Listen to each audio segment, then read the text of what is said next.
ஆற்றுல ஓடிக்கொண்டு இருக்கிற நீர பார்த்தீங்க அப்படின்னா, அது வந்து சுத்தமாகவும், தெளிவாகவும், அநேகருக்கு பிரயோஜனம் உள்ளதாவும் இருக்குங்க. அதே தேங்கி இருக்கிற நீர பார்த்தீங்க அப்படின்னா, தூசியும், துறவும் அடைச்சு யாருக்குமே பிரயோஜனம் உள்ளதா இருக்குங்க.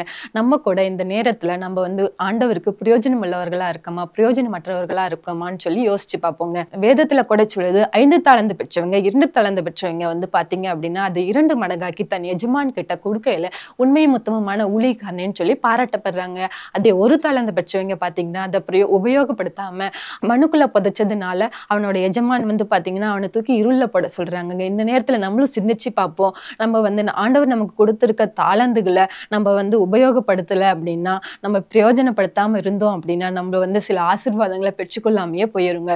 வேதத்துல கூட சொல்றாங்க ஒரு வசனத்துல, "உண்மையுள்ள மனுஷன் பரிபூரண ஆசீர்வாதத்த பெற்றுக்கொள்வான்னு" சொல்லிட்டு. ஈசாக்க போல உண்மையுள்ளவனா இருந்தோம் அப்படின்னா, 100 மடங்கு அறுவடைய நம்ம பெற்றுக்கொள்ளலாங்க. உண்மையுள்ள மனுஷனா இருப்போம். ஆசீர்வாதத்த பெற்றுக்கொள்வோம்.